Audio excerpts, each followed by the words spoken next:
ఓం శ్రీ కల్కి అగస్తీసాయ నమో నమః. 12వ దినము. 108 దినముల ఆత్మగాయత్రి సాధన స్వీకరించిన ప్రియ శిష్యులకు శ్రీ సోమస్కందుని అనుగ్రహ భాషణం. శ్రీ సోమస్కందాయ నమో నమః. దక్షిణాన వెలిసిన పరమశివుని ఒక ఉత్కృష్ట రూపమైన శ్రీ సోమస్కందుని ఆశీర్వచనములు మానవ ఆత్మలకు ప్రసాదించబడుగాక. దేవాలయాలలో పూజించబడుతున్న శ్రీ సోమస్కందుడు అను శివాంశ యొక్క అర్థం తెలుసుకోవాలి. దాని తత్వము ఒక తండ్రి యొక్క శక్తులుగా ఉన్నవి. స్కందునితో సంభాషిస్తున్న సోముడు అని శివాంశ మానవ ఆత్మల్లో కూడా ఒక కణముగా నిలిచి ఉన్నది. ఇక్కడ స్కందుడు అంటే సుబ్రహ్మణ్య స్వామి. ఎక్కడైనా సోమస్కందమూర్తి వెలసి ఉన్న ఆలయాల్లో ముఖ్యంగా తమిళనాడు చూస్తే సుబ్రహ్మణ్య స్వామిని ఒళ్ళో కూర్చోబెట్టుకొని ఈయన మాట్లాడుతూ ఉంటాడు. స్కందుడు ఆయనకు ఉపదేశం చేసేది అది వేరు. ఆయన గురువు అంటారు. అది వేరు. ఇది ఒళ్ళో కూర్చోబెట్టుకో ఉంటాడు ఆయన. మాట్లాడుతూ ఉన్నట్టుగా ఒక స్కల్ప్చర్ ఉంటుంది. దాన్ని గురించి చెప్తున్నాడు. స్కందుడు అంటే సుబ్రహ్మణ్య స్వామి, సోముడు అంటే ఇక్కడ శివుడు. ఈ సోముడు అనే శివునిలో పరమశివునిలో ఒక శివాంశ అని ఈయన చెప్తున్నారు. స్కందునితో సంభాషిస్తున్న సోముడు అను శివాంశ మానవ ఆత్మల్లో కూడా ఒక కణముగా నిలిచి ఉన్నది. ఎప్పట్లాగే ప్రతి ఒక్క శివాంశ మన ఆత్మలో కూడా ఉంటుంది అని చెప్పినట్లుగానే ఇక్కడ ఈ సోమస్కందమూర్తి మన లోపల కూడా మన ఆత్మలో కూడా ఉన్నారు అని చెప్తున్నారు స్వామి. సోమస్కందుడు అను మీ ఆత్మకణము ఈ సమయంలో కరిగించబడుటను అనుభూతి చెందాలి. అది కరగడాన్ని మనం తెలుసుకోవాలి. స్కందుని కన్నా శివుని పని అన్నది, అంటే స్కందుని కన్న తండ్రి అయిన శివుని పని అన్నది తన పుత్రునికి జ్ఞానమును బోధించుటయే అయి ఉన్నది. మీ ఆత్మలో ఒక కణము, పాదరస కణము అయిన నేను ఈ సమయంలో సంక్షేపించుచున్న శక్తి యొక్క ఉష్ణ శక్తులతో కరిగి కదులుతాను. మాతృభూతం అను మాతృత్వ భావనను అందించే ఆత్మగర్భ బీజము వలనే సోమస్కంద అనే కణము తండ్రి యొక్క ఒక రక్షణా భావనను అందించును. అంటే అంతకుముందు మాతృభూతం అనే ఒక మాతృభూతేశ్వరుడు ఎవరైతే ఉన్నారో ఆయన పేరు మాతృభూతం శివకణం.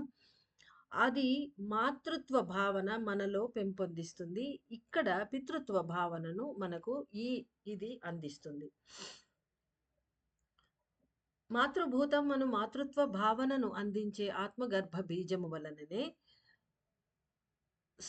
వలనే సోమస్కంద అనే కణము తండ్రి ఒక రక్షణా భావనను అందించును. జ్ఞానాన్ని బోధించును, బుద్ధిని పెంచును, వ్యక్తిత్వాన్ని నేర్పును, ఇంకా శాసించుటలో కూడా సహాయపడును. సోమస్కంద అనే శివ రూపమును పూజించుటలో గల ఉద్దేశ్యము అన్నది దాని తత్వాన్ని తీసుకొని జీవించుటకే అని తెలుసుకోండి. అంటే సోమస్కంద అనే శివరూపాన్ని మనం గుళ్ళల్లో పూజిస్తూ ఉంటాం. అయితే గుళ్ళల్లో పూజించినంత మాత్రాన సరిపోదు అన్నట్టుగా స్వామి చెప్తున్నారు. గుడిలో పూలు పెట్టి పూజించడం కాకుండా మన ఆత్మలో ఉండే ఆ సోమస్కంద మూర్తి యొక్క శక్తులను తీసుకొని ఆయన అందించే ఆయన తత్వాన్ని స్వభావంతోటి మనం మనని వికసింపజేసుకొని మన వ్యక్తిత్వాన్ని మలుచుకోవాలి అని చెప్తున్నారు ఆయన.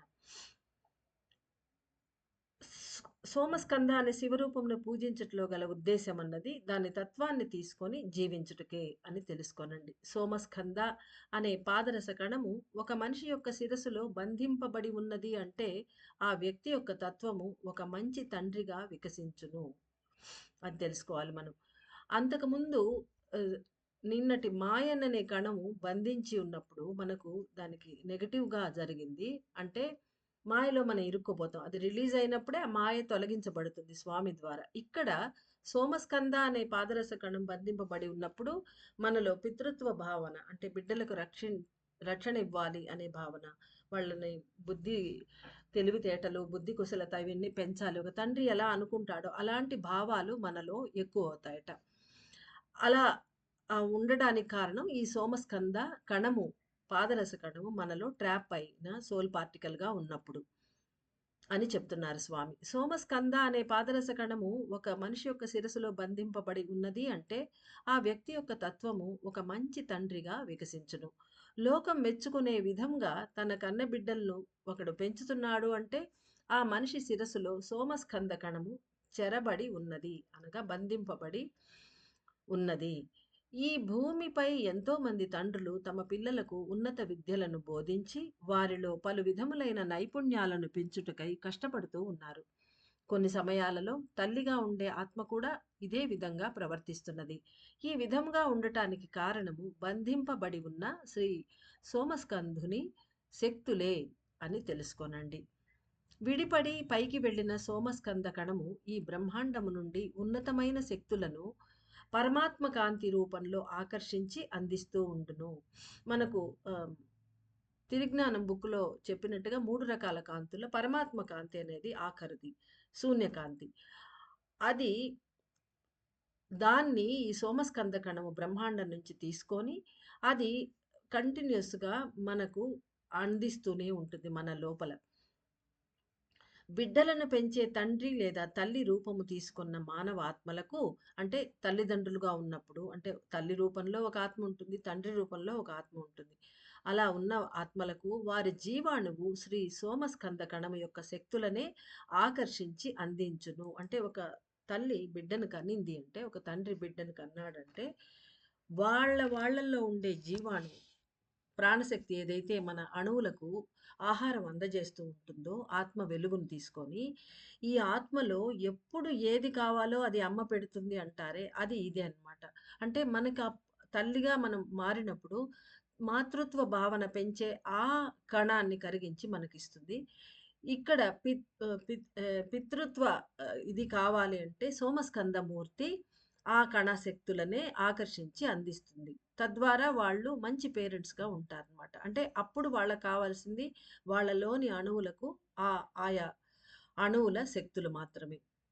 పిల్లలు చదువులలో రాణించాలి, జ్ఞానము వృద్ధి చెందాలి, జీవితంలో అభివృద్ధి సాధించాలి అనుకునేవారు అందరూ ఎల్లవేళలా శ్రీ సోమస్కందుని పూజించాలి.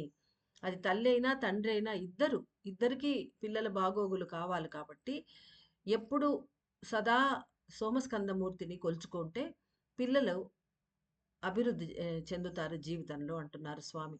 అనుదినము శ్రీ సోమస్కంధాయ నమః అని 108 సార్లు జపించి భౌతికంగా శివుని పూజించినప్పుడు మీ పిల్లలు జీవితంలో అభివృద్ధి చెందగలరు.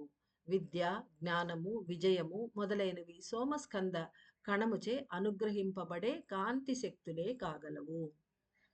పూజించే మానవుల ప్రాణశక్తి చేసే ప్రార్థనలకు తగిన పాదరస కాంతి శక్తిని విడిపడిన ఆత్మ కణముల నుండి ప్రత్యేకముగా పొంది వాటిని ఆ మనిషికి ప్రసాదించును. ఏ మనిషి అయితే 108 సార్లు శ్రీ సోమస్కందాయ నమః అని జపించి శివుని భౌతిక రూపంలో దేవాలయాల్లో, ఇళ్లలో పూజ చేసినప్పుడు అంటే మనం పూజ చేస్తున్నామంటే మన ప్రాణశక్తే సహాయపడుతుంది. మన ప్రాణశక్తే మనము కాబట్టి అది అలా చేసే ప్రాణశక్తి చేసే ప్రార్థనలకు పాదరస కాంతి శక్తి విడిపడిన ఆత్మ కణముల నుండి ప్రత్యేకంగా పొంది వాటిని ఆ మనిషికి ప్రసాదించును. చిన్నపిల్లల జీవితము బాగుపడుటకు తల్లిదండ్రులు శ్రీ సోమస్కందుని తీవ్రంగా పూజించి ప్రార్థించుట అనేది గొప్ప ఫలితాలను ఇస్తుంది.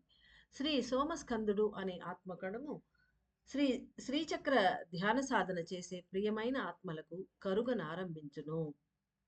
అంటే ఈరోజు సోమస్కందమూర్తి కరుగుతున్నాడు. దీని అర్థం ఏమిటి అని తెలుసుకోనండి. యుగమార్పు పని జరుగుటకు ఉన్నత కుల ఆత్మలే మానవ రూపం ధరించి ఈ సమయంలో అగస్త్యుల వారి ప్రియ శిష్యుల రూపంలో ఉన్నారు.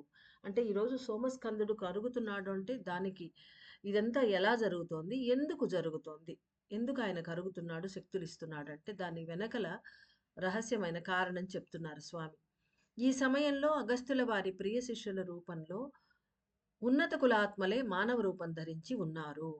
యుగమార్పు జరగటాని కోసం దేవతలు, గంధర్వులు, యక్షులు, శివగణములు, నాయన్మారులు, గోపికలు, స్త్రీ దేవతలు అనగా దేవీ దేవతలు ఇరువురు, ఆళ్వార్లు, సిద్ధులు మరియు ఋషులు మొదలైన ఉన్నత కుల ఆత్మలందరూ దైవ సంకల్పాన్ని స్వీకరించి అనేక మంది మానవుల రూపాలను ధరించి ఉన్నారు.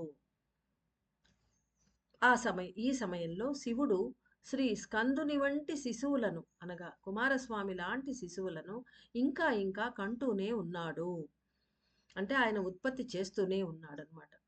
యుగ మార్పు పని పూర్ణత్వం పొందే వరకు ఉన్నత కుల ఆత్మల ఆగమనం జరుగుతూనే ఉండును. అంటే ఇది యుగ సంధి కదా!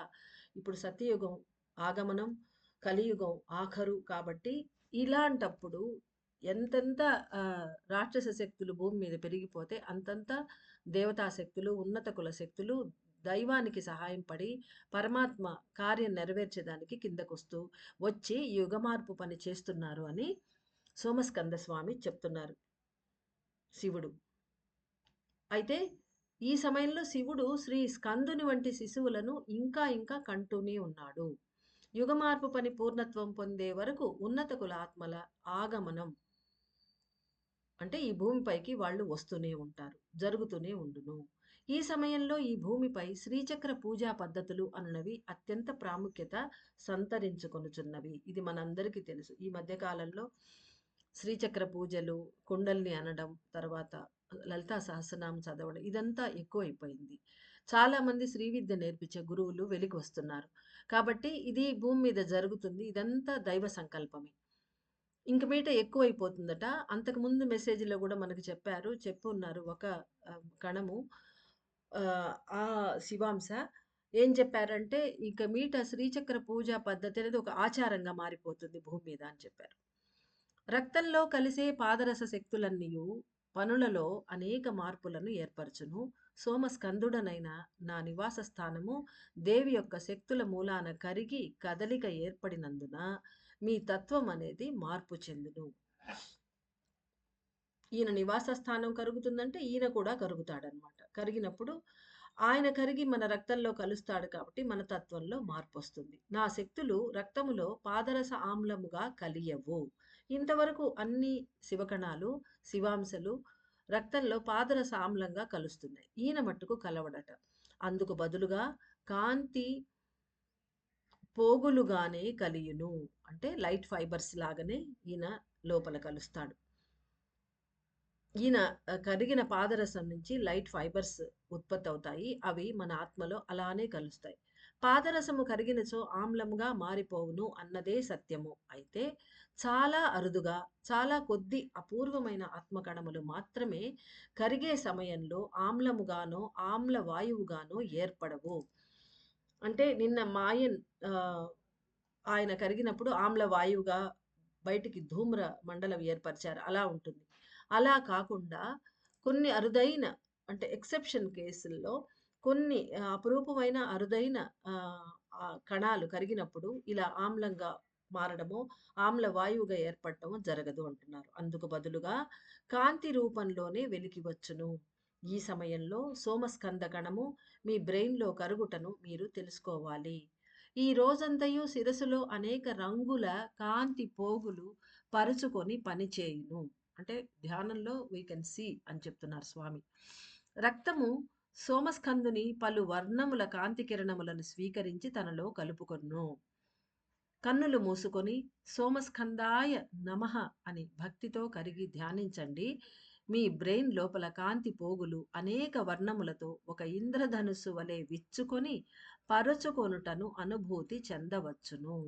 అంటే రక్తంలో ప్రతి కణము కరిగినప్పుడు రక్తంలో కలుస్తుంది. అదేవిధంగా ఈరోజు సోమస్కందుని నుంచి వచ్చే లైట్ ఫైబర్స్ ఏవైతే ఉన్నాయో మన రక్తం కలిపేసుకొని అందులో మనం సోమస్కందాయ నమః అని కరిగి ధ్యానంలో కూర్చుంటే మన బ్రెయిన్‌లో కాంతి పోగులు కనపడడం, అవి అనేక వర్ణములతో రంగురంగులుగా ఒక ఇంద్రధనుస్సులాగా ఏర్పడి విచ్చుకొని మెదడులో అంతా రక్తంలో అంతా పరుచుకోవటాన్ని మనం అనుభూతి చెందవచ్చును అంటున్నారు స్వామి. 108 దినములు పూర్తి అయిపోయే సమయంలో బ్రెయిన్ లోపలి ప్రాంతంలో రంగుల చేరికలు అనేవి అనేకములు జరుగును. 1 విస్ఫోటనము, 2 చేరికలు. అంటే విస్ఫోటనం నుంచి చెదిరి పడిపోతుంటాయి. చేరికలన్నీ అన్నీ ఒక చోట గుంపు గూడుతాయన్నమాట. అలాంటి ఇప్పుడు ఈరోజు వచ్చిన ఈ సోమస్కందమూర్తి ఆఖరు 108 రోజుల వరకు ఉంటారు. సో, ప్రతిరోజు ఆ రంగులు అనేది రక్తంలో వస్తూ ఉంటాయి. ఆ కాంతి ద్వారా. సో, రంగుల చేరికలు అవి చేరిపోతాయి ఒక చోట అని చెప్తున్నారు స్వామి. దీని వలన సోమస్కంద కణము మహాశక్తులను, తత్వము మీ జీవితంలో వ్యక్తం కావడం మొదలగును. అంటే సోమస్కంద కణం యొక్క మహాశక్తులు, ఆయన తత్వము మన జీవితంలో రిఫ్లెక్ట్ అవుతుంది అంటున్నారు స్వామి. శివుని శక్తులైన ఈ సోమస్కందుని శక్తులు అగస్త్యుని శిష్యులకు ఎందువలన అనుగ్రహింపబడుతున్నవి అని ఆలోచించాలి. పలు కోట్ల కణములను కలిగిన ఆత్మ నుండి అత్యంత ప్రధానమైన కణములే కదలికలు ఏర్పరుచుకొనుటకు ప్రేరేపించబడుతున్నవి. అంటే మన ఆత్మలో పలు కోట్ల కణాలుంటాయి. కోటాను కోట్ల. అందులో కొన్ని మాత్రమే ఆహ్, ముఖ్యమైనవి ప్రధానమైన కణాలు మాత్రమే వాటిని అయ్యి అవి మూవ్ అవుతూ ఉన్నాయి. ఎందుకంటే అలా ఎందుకు జరుగుతున్నాదంటే యుగమార్పు పనిని చేపట్టుటకు ఈ కణములు త్వరిత శక్తులను అందించగలవు. ఇది అగస్త్యుల వారికి తెలుసు కాబట్టి, ఆ పర్టిక్యులర్ కణం ఏ కణములు మనలో అవగుణాలను, కల్మషాలను నిర్మూలించి, మనలో ఉండే కర్మలన్నీ తొలగించి, మాయ తెరలు తీయగలవో, అలాంటివి మనకిప్పుడు కావాల్సినవేవో మన జీవితానికి అట్టాటి శక్తులున్న కణాలనే ప్రధానంగా ఎంచుకొని, ఆ కణాల్ని రిలీజ్ అయ్యేలా చేసి వాటి కదలికలు ఏర్పరుస్తున్నారు అగస్త్య మహర్షుల వారు. అందుకని ఆ పర్టిక్యులర్ కణాలు మట్టుకే కరుగుతున్నాయి. ఇవి అలా అయినందువల్ల మన ద్వారా యుగమార్పు పని త్వరగా అవుతుంది. శ్రీ సోమస్కంద కణములు కరిగి రక్తములో కలిసినచో అన్ని జీవరాశులు అన్ని జీవరాశులను రక్షించేటువంటి ఒక తండ్రి యొక్క మహాశక్తులు ఒక గొప్ప భావన సిద్ధించును. శక్తి కావాలి. కానీ లోపల భావన గూడా కావాలి కదా! అబ్బా! వీళ్ళందరూ నా బిడ్డల్లాంటి వాళ్ళు. వీళ్ళని రక్షించాలి అని ఒక తండ్రి భావన. అది శివుడికుంటుంది. ఆయన మన తండ్రి గాబట్టి. అలాంటి భావన మనలో ప్రవేశమవుతుంది. దానికి శక్తి కావాలి కాబట్టి ఆయన మహాశక్తులు గూడా మనకు ఇస్తాడు. తన పిల్లలు భేదభావం. అంటే తన పిల్లలు, పరాయి పిల్లలు అలాంటి భేదభావం లేక, ఈ లోకంలోని అనేక మంది పిల్లలను యుక్త వయసు వారిని అనగా టీనేజర్స్‌ని రక్షించుటకై అపరిమితమైన శక్తులు లభించును. అంటే ఈ శ్రీచక్ర పూజ చేసే వాళ్లకు లభిస్తాయట. అందరికీ ఉన్నతమైన జ్ఞానాన్ని బోధించే తండ్రి వంటి స్థితి కూడా ఏర్పడును. 108 దినముల పూజ పూర్తి అయిన వెంటనే యుక్త వయస్సు పిల్లలపై అభిమానం కలిగి సులభమైన రీతిలో దైవాన్ని గురించి, ఆత్మ గురించి, ముక్తి యొక్క ఆవశ్యకతను గురించి వారికి వివరించి తెలిపి, ఆత్మ జాగృతి పోరాటం అను ఒక విప్లవాన్ని లేవదీస్తారు. అంటే ఈ శక్తులన్నీ రాగానే వాళ్ళ మీద అభిమానం పెరిగి ఈ దైవాన్ని గురించి, ఆత్మ గురించి, ముక్తి ఎందుకు కావాలి? ముక్తి ఈ వయసులో మాకేం అవసరం అని వాళ్ళన్నప్పుడు వాళ్ళకది వివరించి చెప్పి, దగ్గర కూర్చొని ఆప్యాయంగా తండ్రిలాగా చెప్పి, అందరిలో ఒక రకమైన ఆత్మ జాగృతి పోరాటం అనే పేరుతో ఒక విప్లవాన్ని లేవదీస్తారట. అంటే ఈ శక్తులు పొందిన వారందరూ. ప్రియమైన శిష్యులు ఆత్మలోని పలు కణములు కరుగుతున్నందున దైవ కార్యములు పెరుగును. బయట కూడా మనలో ఈ ఆత్మలో కణాలు కరిగి అవి వెదజల్లే ఆ శక్తుల వలన బయట కూడా దైవ కార్యాలు ఎక్కువగా పెరుగుతాయి. మనం చేస్తాము, మనతో పాటు చుట్టూ ఉన్న ఆత్మలు కూడా చేయటం మొదలు పెడతాయి. అహంకారాన్ని మహామాయను తీసివేయగా తల్లి మనసు అనే ప్రేమను మాతృభూతం అందించగా తండ్రిగా మారి కరుణను కురిపించి జీవులను కాచి రక్షించుటకు బుద్ధిని జ్ఞానాన్ని బోధించుటకు శ్రీ సోమస్కందుడు సహాయపడగలడు. యుక్త వయసు వారు అనగా టీనేజర్స్ అందరూ పరిణితి చెందిన ఆత్మలను కలిగి ఉంటారు. అంటే ఇప్పుడే మనం చూస్తూ ఉన్నాము. అంతకుముందు జనరేషన్ వాళ్లకు ఒక 20, 30 ఏళ్ల క్రితం జనరేషన్ ఇప్పటి టీనేజ్ పిల్లల్లో ఎంత ఒక రకమైన మెచ్యూరిటీ మనం చూస్తాం. అదే చెప్తున్నారు స్వామి. మాయలో చిక్కుకొని పాతాళ జీవితము పొందరాదు అను ఆలోచనలను పొంది అందరూ అలా చేసేందుకు ప్రేరణ ఇచ్చేందుకై కావలసిన కాంతి శక్తులనే శ్రీ సోమస్కంద కణము అనుగ్రహించును. అంటే ఈ మాయలో చిక్కుకుపోతే పాతాళంలోకి వెళ్ళిపోతాం. అలా వెళ్ళకూడదు అనే ఆలోచనలు మనలో పుట్టి, అలా చేసేందుకు కావలసిన ప్రేరణ కూడా ఇచ్చే శక్తులు ఏవైతే ఉన్నాయో, అవి శ్రీ సోమస్కందమూర్తి కణము మనకు అనుగ్రహిస్తుంది. అందరూ శ్రీ సోమస్కందాయ నమః అని అంతర్ముఖులై పలుమార్లు పలికి కరిగే ఆత్మకణముల శక్తులను తెలుసుకొని స్వీకరించండి. అంటే మన డీప్ ధ్యానంలోకి వెళ్ళి అంతర్ముఖమై సోమస్కందుని నమః అంటూ ఆయన్ని స్తుతిస్తూ ఆ ధ్యానంలోకి వెళ్ళిపోయినప్పుడు, ఆ లోపల జరిగే మార్పులు, ఆత్మకణాలు కరగడాలు తెలుసుకొని ఆ శక్తులను మనం ఆవాహన చేసుకోవాలి మన లోపలికి. ఇదంతా భావనలతోనే మనం చెయ్యాలి. సోమస్కందుడనైన నేను భావనలను ప్రేరేపించి చిన్న పిల్లలలో కమ్ముకున్న మాయను తీసివేయుటకు కావలసిన మహాశక్తులను కురిపించగలను. ఇది చెయ్యాల్సింది మనమే. ఆ పిల్లల్ని ప్రేరణ ఇవ్వాల్సింది మనమే. కానీ ఆ శక్తి స్వామి మనకిస్తాడు. రక్తంలో కలిసే ఉన్నత శక్తులను స్వీకరించి లోకంలో జీవించే పిల్లలందరి కోసము ప్రతిరోజు ప్రార్థించండి. రాబోయే భవిష్యత్తులో జీవించబోయే ఆత్మలకు అనగా పిల్లలకు ముక్తి యొక్క ఆవశ్యకతను గురించి, నిజమైన సత్యయుగం యొక్క జీవితమును అంగీకరించవలసిన అవసరం అనగా దే షుడ్ యాక్సెప్ట్ సత్యయుగం అదంతా ఏం లేదు. ఎక్కడ అంతా కలియుగమే గదా! అనకుండా వాళ్ళు యాక్సెప్ట్ చేసుకునే విధంగా వాళ్ళకు మనం ఒప్పించాలి. అంగీకరించవలసిన అవసరం. ఎందుకు వాళ్ళ అది యాక్సెప్ట్ చేసుకొని మూవ్ కావాలి అనేది కూడా మనం దాన్ని గురించి కూడా చెప్పాలి. అనేక మార్గాలలో తెలియజేసి అంటే వాళ్ళ మానసిక స్థితికి తగ్గట్టుగా రకరకాల మార్గాల్లో, రకరకాల ఉదాహరణలతో వాళ్లకు ఎక్స్‌ప్లెయిన్ చేసి వాళ్ళను ఒప్పించాలి, ఆకర్షించాలి అని చెప్తున్నారు. అనేక మార్గాలలో తెలియజేసి వారి అంతరంగాలలో లోతుగా ఆ బీజములను నాటేందుకు కావలసిన శక్తులను సోమస్కందుడైన నేనే ప్రసాదిస్తాను. మనకన్నీ ఆయన ఇచ్చేస్తాడు. ఇంకా జస్ట్ క్రియలు చేయడం మట్టుకే చర్య మనదై ఉంటుంది. ప్రతి ఒక్కరూ భావాలలో మార్పులను అనుభూతి చెందుదురుగాక. శ్రీ సోమస్కందుని ప్రేమపూర్వక ఆశీర్వచనములు.